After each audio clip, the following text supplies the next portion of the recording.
Yeah, fantastic. So, welcome. Welcome to the A Student Trap in Business. This is the official launch of my book, my first book, The Year That Whispered.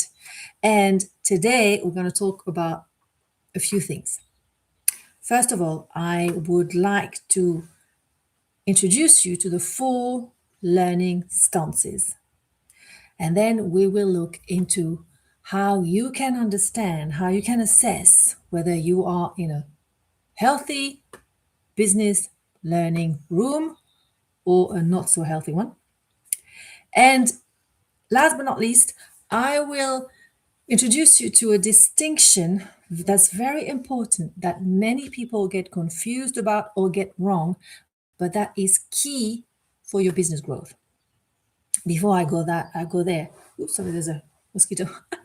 Before I go there, I would like just to tell you a bit more about me.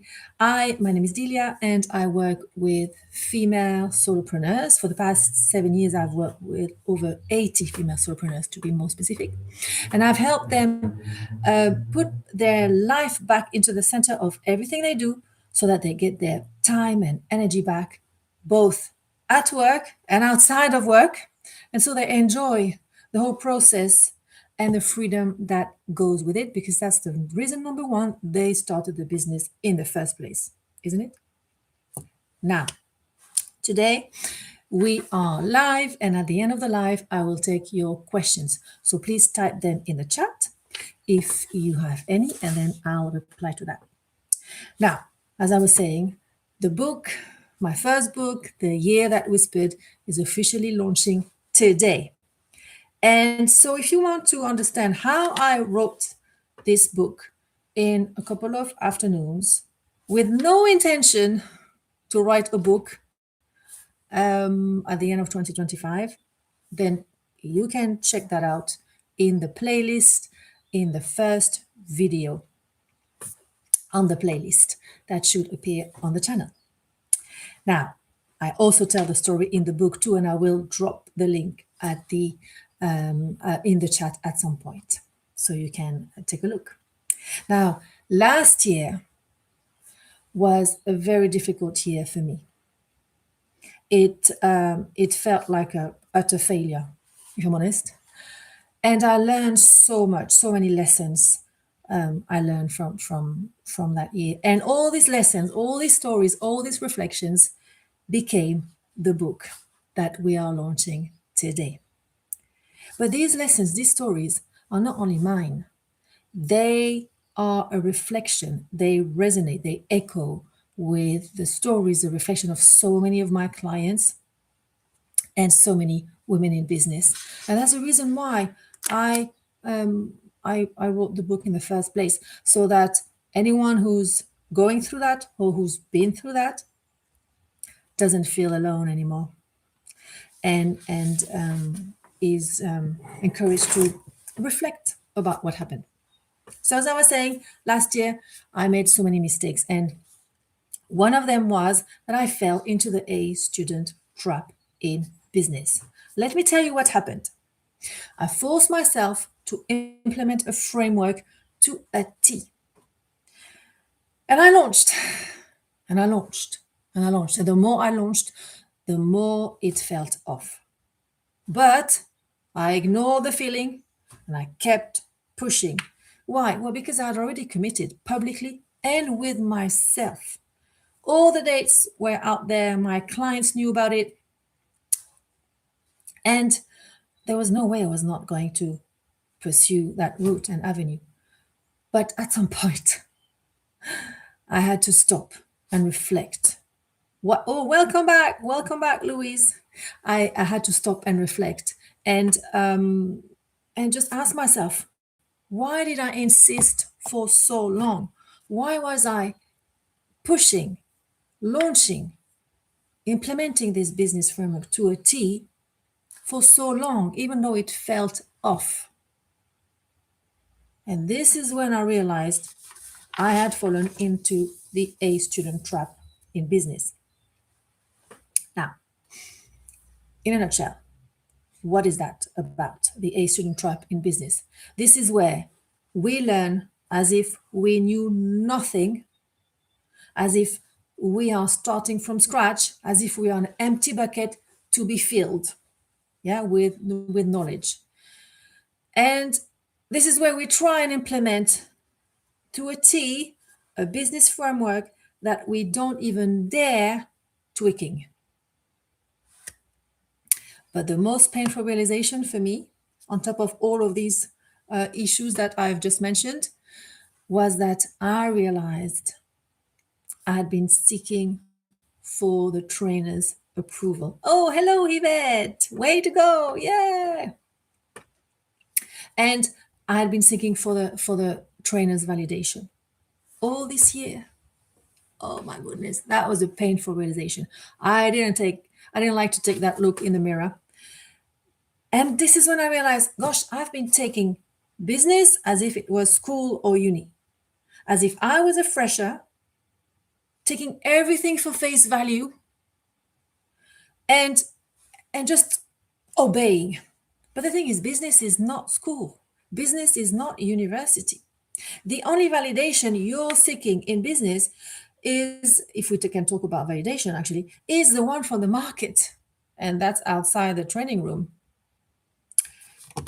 Now, I talk about this in the first video in the playlist of the book launch. And of course, I talk about this in the book as well as at length.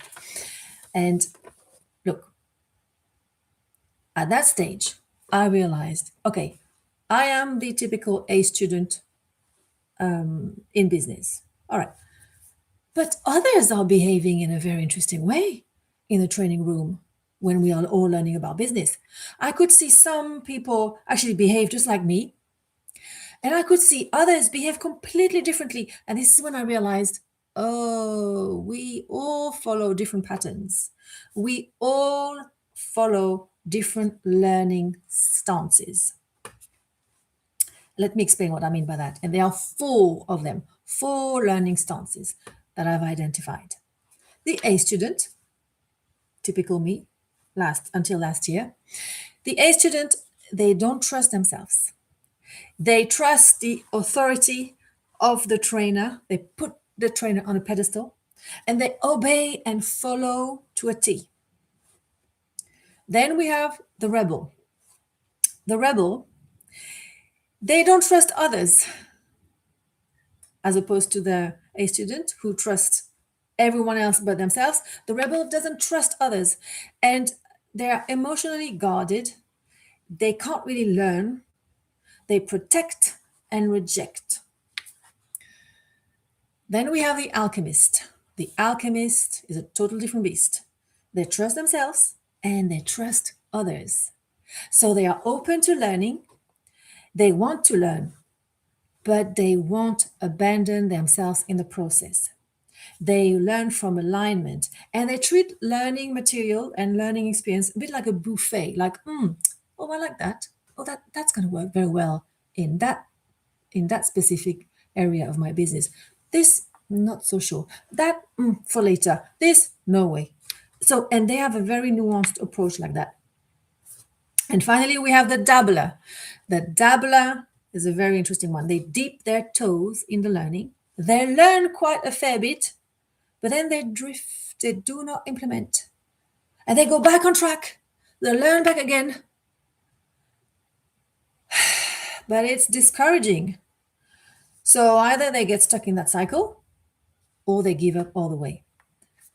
Either way, it's just damaging their self-esteem. Very, very much so. Now, which one are you?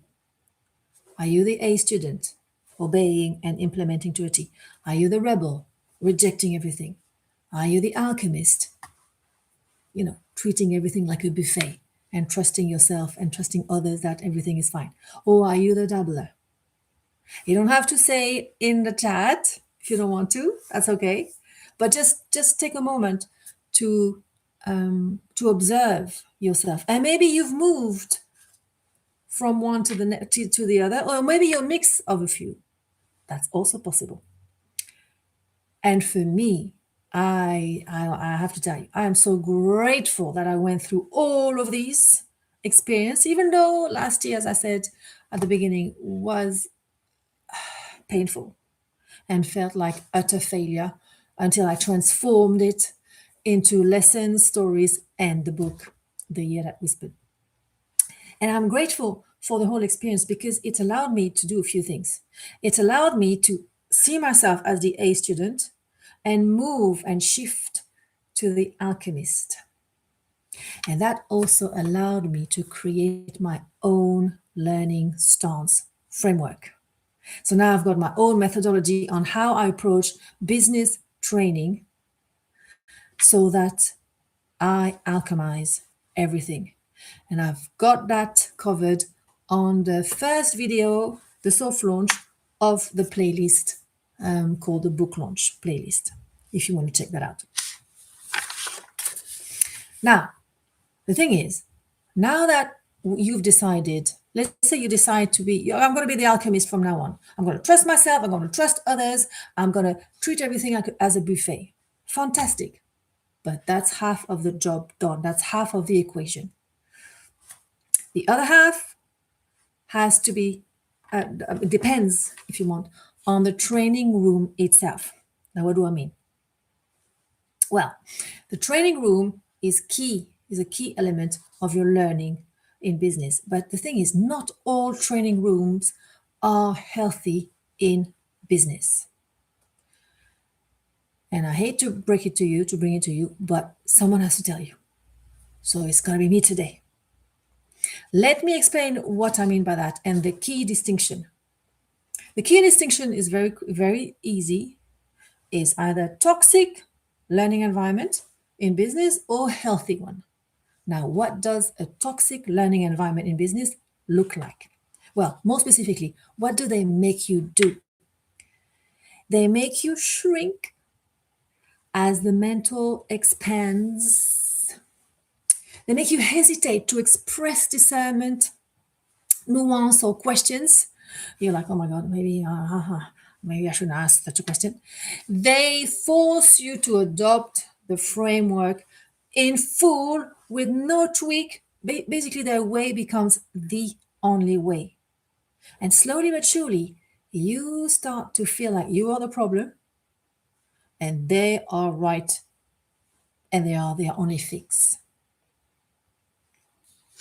So that's, I'm sure, very clear now what I mean by toxic business environment. And maybe you're already starting to identify that you've been in some of these rooms. I have certainly been in some of these rooms, and I've witnessed as well, as I will share in a moment. The problem with toxic learning business environment is this: business is a playground. In my book, business is a space where we want to have agency. We want to have space to create, to be creative, to go lateral thinking, to play and tweak and adjust. You get the gist. But if a trainer or mentor completely disregards creativity or lateral thinking, or even shuts it down sometimes, to me, that's toxic. I don't care who they are. That's toxic. But I see it happening all the time. And this is why I'm talking about this today. Because the other day, just last week, I was watching a video. And I'm not going to name and shame. That's not the point. Someone very famous, big name in business. Their mentee asks the question, I'm doing 2 launches a year, they ask, they explain, and that brings me 1 million euros. Now, I hate launches. How do I go to 4 million euros? That's the question from the mentee. The mentor goes, you hate launches? You are already doing 2? Well, do 4 a year now. And I went like, what? She just told you she hates launches. and you're telling her to do more of that, to double down on that. But don't you want to understand why she hates launches? What is it that she's doing as part of her launches that she actually hates? What maybe is it that she actually likes still in these launches? And maybe if there's a few tweaks that could be considered, or maybe just alternatives. Don't you want to have a conversation? None of that happened in that video. And I suspect that's the way this business figure operates. But the thing is, what's the point? Let me ask you this. What's the point in hating your way to more business growth? Can we pause on that question for a moment? What is the point? Didn't you start the business for more freedom, for more ownership over your life, over your business, over your decisions? And what are the odds of you reaching these goals, this milestone of growth, and feeling nothing? Why? Well, because it's been hell up to that point, and you're stuck in that loop of hell, so you know there's more hell coming. I'm sorry, but to me, there's a complete discrepancy. There's a complete contradiction in hating your way towards something you desire. It doesn't make sense at all to me. So this is why I think we really want to make sure we are in a room when we learn about business where nuance is there, when where we are invited to be creative instead of being applied more pressure when we already said we don't want more pressure. We already said we hate launches, to go back to that example. Now compare this with the healthy learning environment in business. Basically, what does a healthy training room in business do? What does it do? Well, it stretches you, definitely. It challenges you, of course, but it supports you. It takes into account and respects your individuality, your circumstances. It welcomes your questions. It's there to help you fit the framework into your business, into your life, as opposed to trying to shoehorn you and your business into their rigid framework.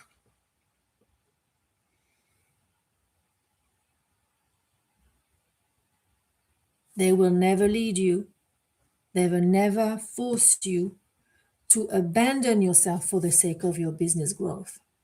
That's not how a healthy business training environment operates, because it's taking into account your starting point, your personal circumstances, your starting point, and then it helps you build your own staircase so that you reach the goal, you reach the top.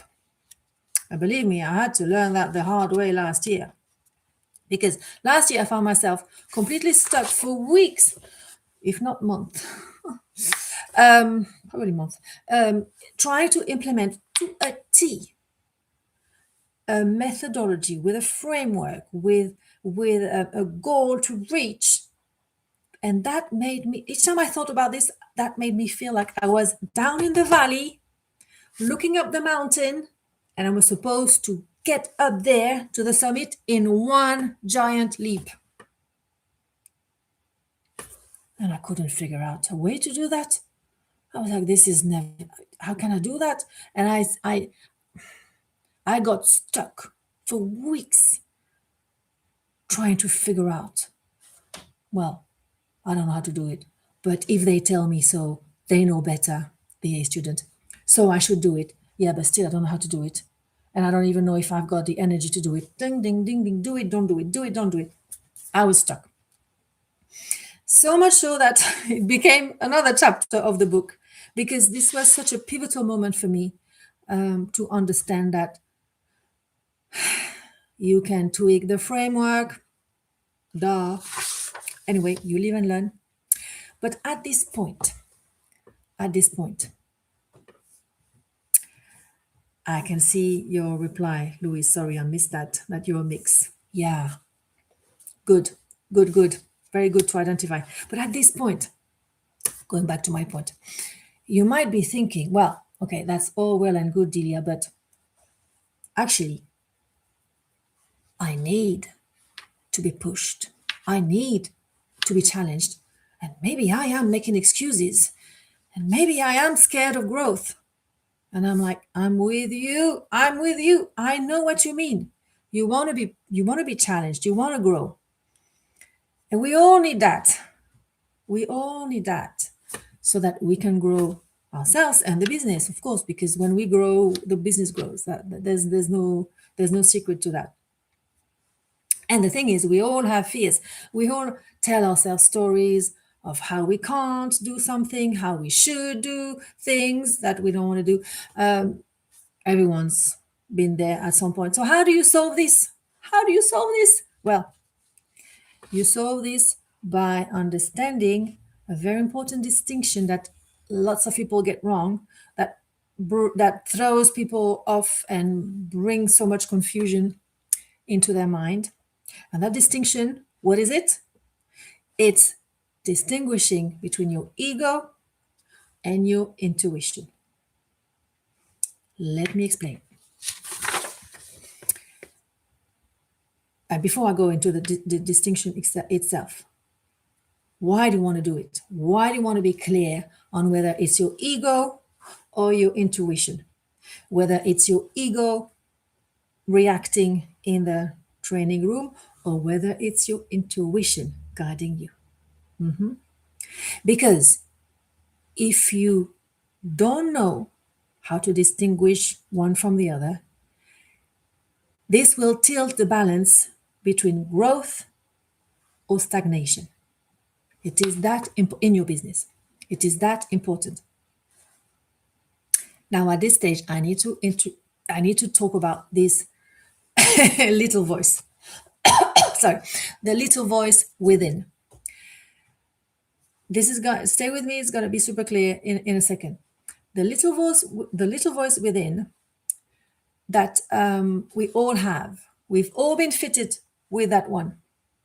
And if you're thinking, what voice? I don't have a little voice. That's the voice right there.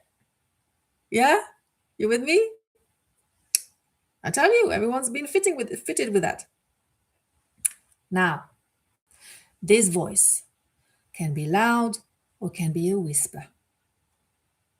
That depends. But one thing's for sure.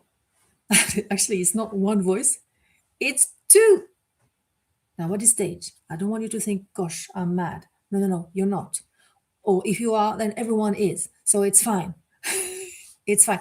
Two voices, and each of them has a different personality and a different energy to it. So let me explain what the ego is all about.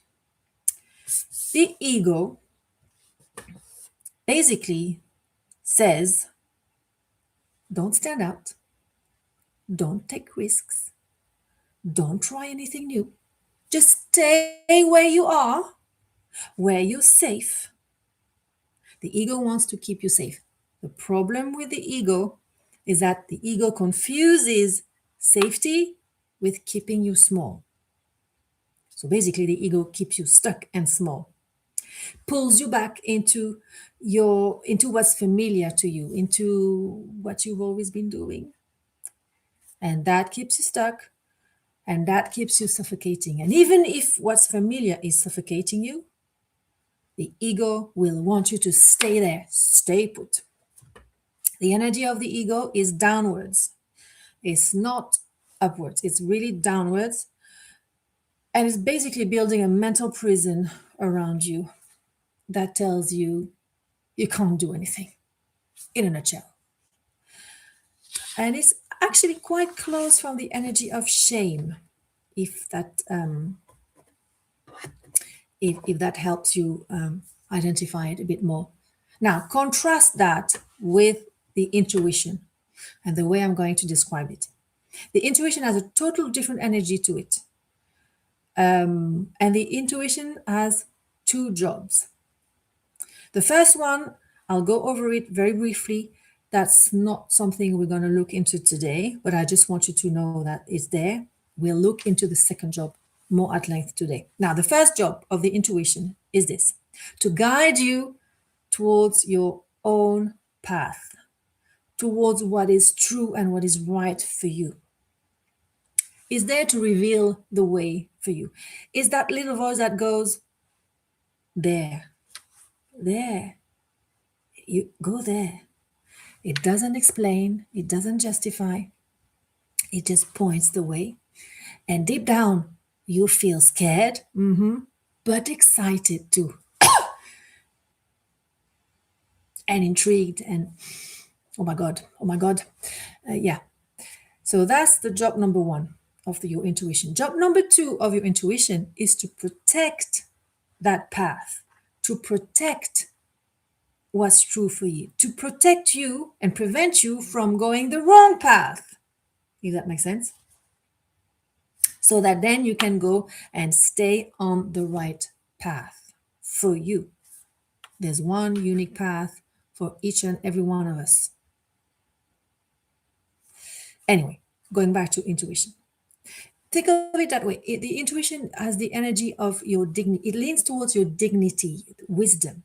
Yeah, it's the voice that says, when it's there to protect you, something's off.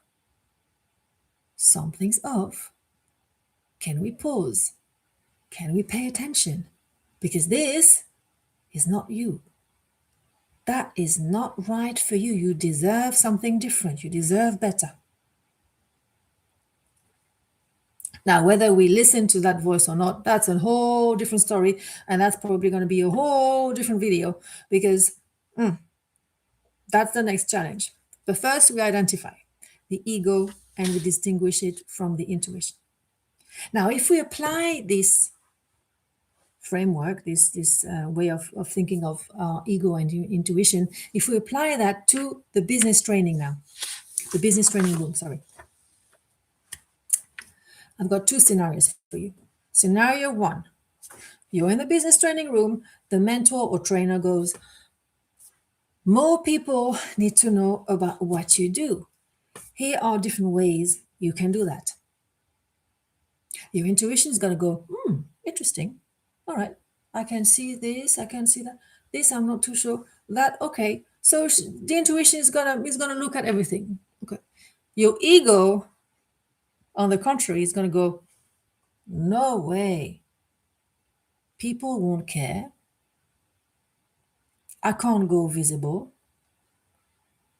No one will buy my stuff anyway. Last time I tried, it failed, so I'm going to fail again. And so on and so forth. And like a broken record. Basically, the ego energy shuts down, slams the door before you've even started exploring the options. And the outcome? Well, how can you take action when you've rejected all options? You can't. And that is how so many people miss opportunities to grow, because their ego keeps them small. And now imagine scenario B. And if you have any questions so far, please type them in the chat. Yeah. So now scenario B. You're in another room with another trainer or another mentor, and they go something like that. The only way to be visible is by doing this one thing. The ego probably going to freak out the same way, because the ego is kind of known for having knee-jerk reaction. The intuition, however, is going to go, wait. Why are they telling me there's only one way to do this? Let me pause here. Does it even match? Does it even match my business, how I want to show up? Will it fit my clients? Will it reflect my values? Will it fit my lifestyle? The intuition will bring some calmness instead of panic from the ego. The calmness will be brought by intuition. It's a bit like when a friend puts their hands on your arm and goes, let's take a moment. Just no rush, don't rush. Just wait. Just one second. Let's have a chat. The intuition is gonna invite you to take a moment before you abandon yourself, basically. And this is why this distinction matters. Sorry, because if you confuse your ego for your intuition and you let your ego run the show, well, you're going to miss a lot of opportunities to grow because you're going to keep playing small, thinking that keeps you safe. But it doesn't keep you safe. It's a slow death, unfortunately. But then if you ignore your intuition and if you confuse it with your ego, then, well, you will likely end up on the wrong path, wasting so much time and energy until you realize you have to veer off and change direction. So that's why it's so important to understand how to distinguish the two. Now, how do you train yourself to do that? Well, that's a long conversation, but in a nutshell, the next time you're in a training room, observe yourself. First, of course, observe the training room itself and try to figure out if it's leaning more towards healthy or toxic. And then observe yourself. Are you having knee-jerk reaction? Are you rejecting everything? Or are you being curious? And are you just letting your gut feeling speak a little bit so that it brings you back into what is true for you? Now, we're approaching the end of the live stream. And if this conversation has sparked interest, has been resonating with you, well, I explore more of these stories, more of these reflections in my book, The Year That Whispered. And what I'm going to do now, I'm going to put the link in the chat so you can get your copy if you feel drawn to it. So while I do that, sorry, I had my phone. I thought it was a call coming in. While I do that, I will, well, open the mic, not the mic because you can't, it's not Zoom. But if you have any question, please let me know. Ask them in the chat, and then I'll be gladly replying, answering your question. And let me drop the link to get the book. One second. I want to try and multitask. I can't see questions for now. Here we are. Hopefully that works. Is the